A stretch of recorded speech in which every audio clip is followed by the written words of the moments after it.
Good morning, students. Today we will begin the continuation of our first chapter, Categories of Computer and Computer Languages. In this chapter, we learn about some other special computers. As we have discussed in previous sections the type of computers, now the embedded computers and handheld computers. What is embedded computer? Embedded computer is a combination of computer, hardware and software. It is basically designed for some specific task or functions. Embedded system may also function within a larger system. The system can be programmable or a fixed functionality, like in digital camera you can see in digital watches, microwave, washing machine, toys, etc. So, what is embedded computer? A tiny computer embedded into a product and designed to perform specific task or function. This is the simple definition of embedded computers. For example, washing machine, microwave, television, cars, etc. In your book, you will see the example of digital camera, ATM and microwave. Digital camera is one of the most commonly used embedded computers. With the digital camera, we can take pictures and shoot the videos. It also have a memory to store the captured photos and video. ATM you already know, and maybe some of you have used the ATM also. It is a machine which is connected with our bank server. When we withdraw some money from ATM machine, equal amount is debited from our bank account. Microwave, you all having the microwave at your home, or you have used also. It is used to cook the food. It is used to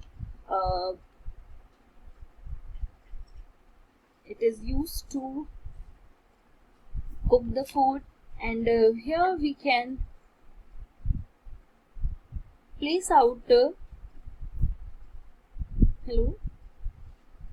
you will put the ingredients in a bowl and place that bowl on the glass tray. Set the time start button. The microwave will stop as per the timing set for cooking or anything. So this is the handheld by the embedded computer of the microwave. Handheld computer. It is a computer that can conveniently be stored in a pocket or used, or you can use it in your palm. Today, handheld computers, which are also called personal digital assistant or PDA, can be divided into those that accept handwriting as input and those with small keyboard, or we can say a very small communication device with built-in computing or internet capability, or you can see in the examples smartphones, smartwatches, handheld gaming devices, portable digital media player, and so on.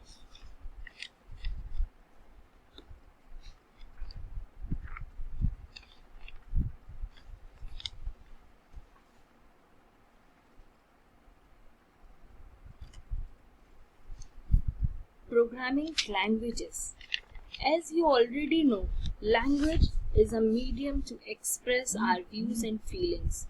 It is used to communicate with a computer. We need a language that a computer understands. For every action, a computer has to give instructions accordingly.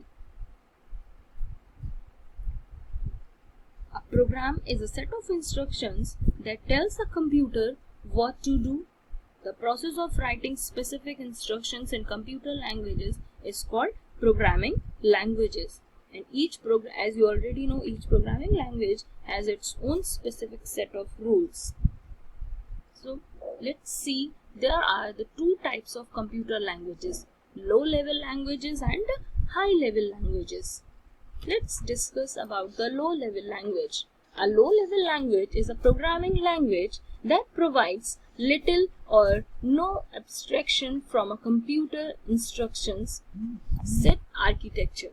A lower-level language is used in two generations, first generation and second generation.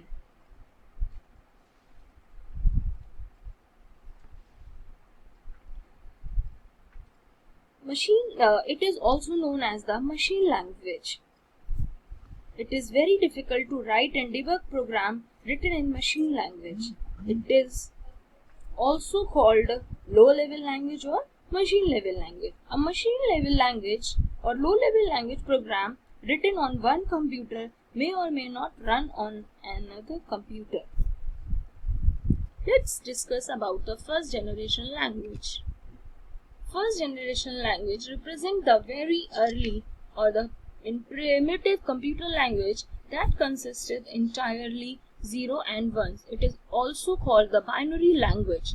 The actual language that the computer understands is machine language. Means, or we can say the binary language, because computer understands on and off, where 0 represent off state and 1 represent on state. In second generation computer, it represents a step up from the first generation. It allows the use of symbolic names instead of just numbers. In first generation, we are using the numbers 0 and 1 only. In second generation language are also known as the assembly language, where we can write or the code is written in an assembly language which is converted into machine level language. This language uses mnemonic codes in place of 0 and 1. Like it can directly, here we can directly write add in assembly language. In assembly language uses symbolic codes. It is easy to work in assembly language than in the binary language or the low level language or the machine level language. Assembly language is also machine dependent like machine language, and in programming in this language is quite time consuming. Thus it is also regarded as low level language, because both the language in first generation and second generation, both the languages are time taking languages.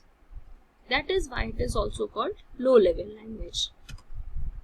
Now come to the next type of computer languages, high level language. High level programming language allow the specification of a problem solution in the terms closer to those used by human beings.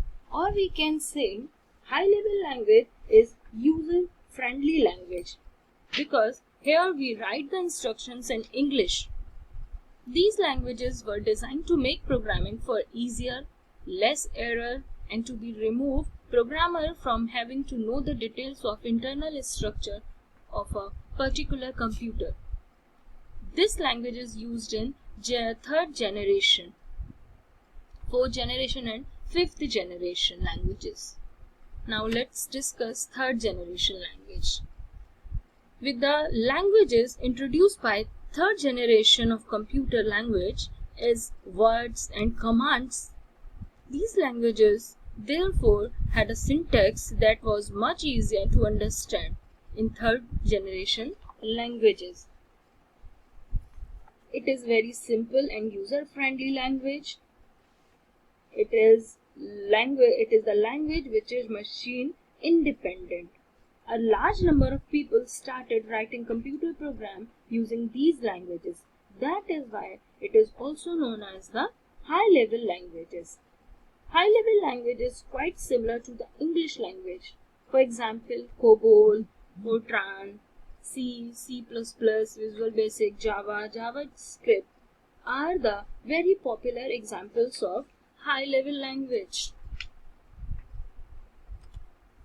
Now, fourth generation language. Fourth generation languages are closer to human language than any other high level language. Fourth generation languages are a combination of language with the following features. For accessing of this language, the normal people can use it. Accessible, or we can say it is accessible to people without formal training as a programmer. They allow multiple common operations to be performed within a single programmer entered command. They are intended to be easier for user than machine language rather than in first generation language or machine language, in assembly languages, or older third generation language.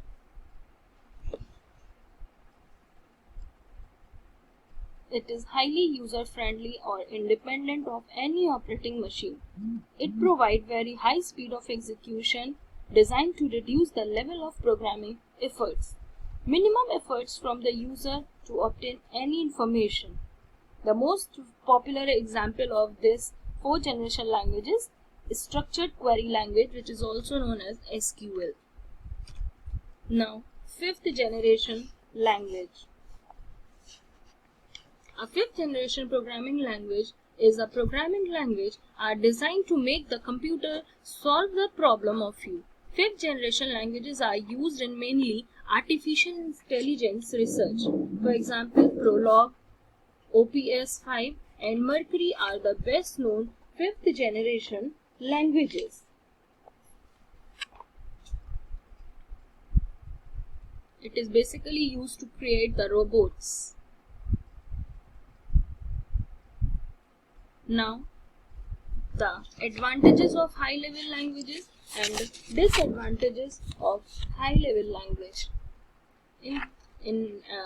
First, we will discuss the advantages. In this language, the instructions and commands are much easier to remember by the programmer. It provides the logic and structures are much easier to understand.